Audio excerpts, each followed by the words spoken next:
You think you know Alice in Wonderland? A girl falls down a rabbit hole into a world of talking animals and mad tea parties. It feels whimsical, random, safely absurd. But there's a reason this story reads like a fever dream. Because it began with one man's unusual relationship with a real 10-year-old girl.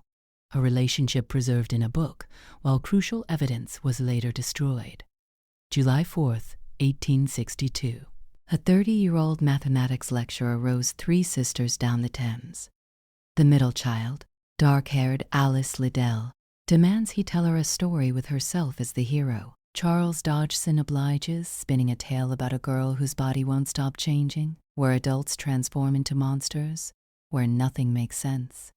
1 year later, something shatters. Pages are cut from his diary, pages that might have explained what happened. His access to the children ends abruptly. Some photographs are destroyed. The private manuscript becomes a sanitized bestseller. What was on those missing pages? Biographers have debated for over a century, and the truth remains unknown. Once you see what's missing, Wonderland stops feeling like fantasy. It starts feeling like a puzzle with pieces deliberately removed. Charles Dodgson lived in 2 worlds. In public, a church deacon, Oxford mathematician, painfully shy around adults, especially women. Colleagues remembered his stammer, his rigid manners, how uncomfortable he looked at dinner parties.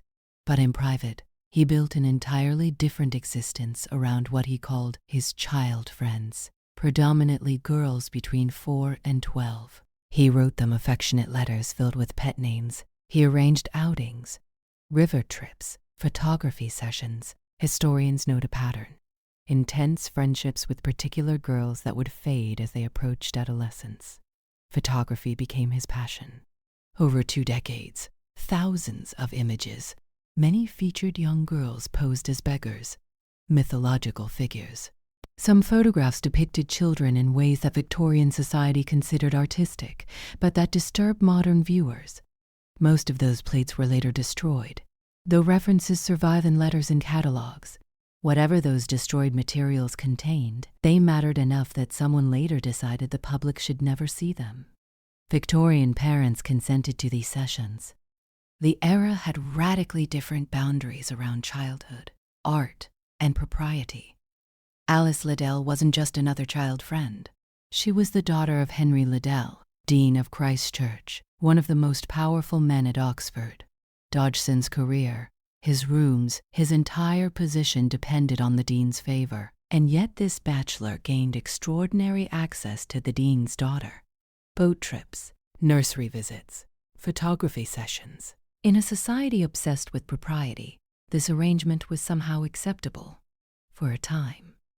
Then it ended, June 1863.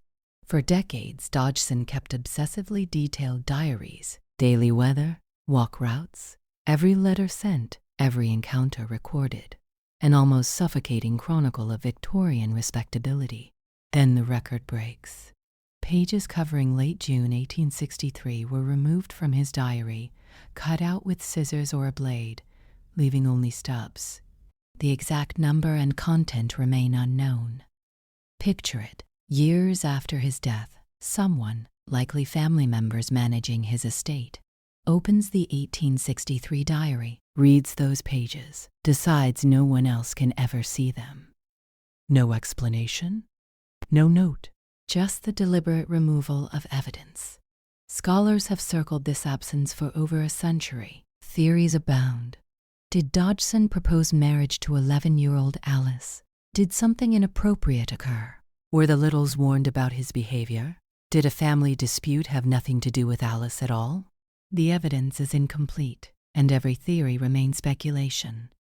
Around this time, the Liddell family reduced his access. Invitations became less frequent. Later letters reference a vague quarrel but never explain its nature. The girl who had been his muse, his photographic subject, drifted from his life. But the story bearing her name would become immortal. Once you know this context, the symbolism becomes harder to ignore. A child's body that constantly changes size, shrinking and swelling beyond her control.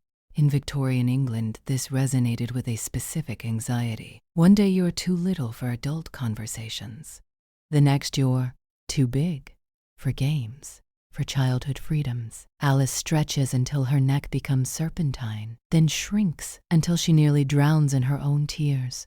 For children navigating the rigid transitions of Victorian society, where bodies became sites of scrutiny and control, this instability wasn't pure fantasy. The Queen of Hearts screaming off with their heads at every minor mistake. Victorian authority figures held children's futures in their hands. Expulsion from school, public shaming, consequences could be severe and arbitrary. The Queen's instant executions mirror a world where children's lives pivoted on adult judgment with little recourse. The Mad Hatter's Tea Party, frozen at 6 o'clock, forever. This reads as Oxford faculty life, men locked in performative ritual, repeating formal questions with hollow answers. Alice keeps asking, "What do you mean?" and gets only riddles. A child dropped into adult theater where rules are absolute but meanings remain elusive. The trial where the verdict comes before evidence. Victorian justice that often served the powerful while crushing the vulnerable. These weren't random flourishes. A shy lecturer couldn't publicly attack his dean, his church, the hierarchies surrounding him, so he encoded criticism into a children's story that could hide on nursery shelves. But Wonderland's darkness isn't just psychological, it's chemical. Those mysterious potions aren't 1960s psychedelia. The counterculture drug reading tells you more about Woodstock than Victorian England. The real Victorian drugs had respectable names: laudanum, chloral hydrate, soothing syrups, opium dissolved in alcohol sold over the counter and widely used in British households. And yes, they gave it to children for teething. Coughs, sleeplessness. Medical supervision was inconsistent, and dosing could be dangerous. Imagine a working-class Victorian bedroom. On the bedside table, a Bible and a dark glass bottle with an ornate label. A child burns with fever. Her mother, exhausted from long work hours, faces an impossible choice. Another sleepless night means collapse. A spoon measures, or doesn't measure, the dose. The child swallows. The room warps. Her body feels strange, disconnected. Historians have documented cases where these practices led to tragedy. Children died from overdoses, accidental or otherwise. Some developed dependencies before adolescence. Medical reformers began raising alarms about unregulated substances given to minors. Dodgson moved between academic and religious circles where social problems were discussed. He read newspapers. An observant man in an opiated society would have noticed patterns. Suddenly, Alice's anxious reasoning before drinking, her attempt to determine if it's poison, stops sounding like whimsy. It sounds like the survival instinct of a child in a world where adults routinely administered powerful substances without explanation. Alice's Adventures Underground, handwritten, hand-illustrated, bound in leather for Alice alone. Shorter, more intimate, a private gift. Then Dodgson decided to publish. The expansion for print is where the story hardens. The Mad Hatter's Tea Party, frozen in time, endlessly circular, doesn't exist in the original manuscript. It's added for the public version, widely interpreted as a satire of Oxford's stagnant faculty culture. The Queen transforms from foolish to lethal. Her constant demands for executions become the nightmare engine. The trial expands into mockery of Victorian justice. Evidence ignored, verdict predetermined. What kind of world is this child wandering through? Adults are irrational. Rules are arbitrary and threatening. Even her body betrays her.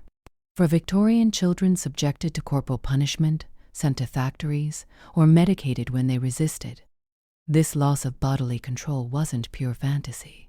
As the story escaped its origins, sanitization began. Stage adaptations replaced the real Alice with generic actresses. Dodgson's photographs stayed in private collections. By 1951, Disney had created a blonde character with zero biography. The Liddell family disappeared from the narrative. Oxford disappeared. But certain themes refused to die. Bodies still transform uncontrollably. Logic still turns predatory. These elements survive because they drive the story forward.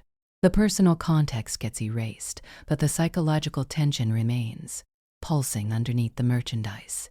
Historical gaps create their own questions. Missing pages, destroyed photographs. Scholars circle these absences, reading Wonderland as a text shaped by what was removed as much as what remains. What survives may not be a confession, but it is a story shaped by absence, omission, and silence. This isn't just Victorian history. Contemporary culture still romanticizes unequal power dynamics in mentor relationships. Biographies still smooth over uncomfortable chapters. Children are still medicated in ways that future generations may question. When something as beloved as Alice carries this much buried ambiguity, what else aren't we examining? Go back to Wonderland. Reread it or rewatch it, but watch Alice's experience differently. Count how many times she's confused, scolded, physically transformed, told her perceptions don't match reality. Ask yourself, is this really nonsense? Or is it what childhood can feel like when you're trying to decode adult behavior that never fully makes sense? And don't stop here. Question other classics. Who was really in the room when they were created? Whose image was borrowed? Whose story got edited out? Because every rabbit hole has something at the bottom that someone once preferred you didn't see. If this changed how you see Alice in Wonderland, leave a comment and subscribe for more stories hiding beneath familiar surfaces.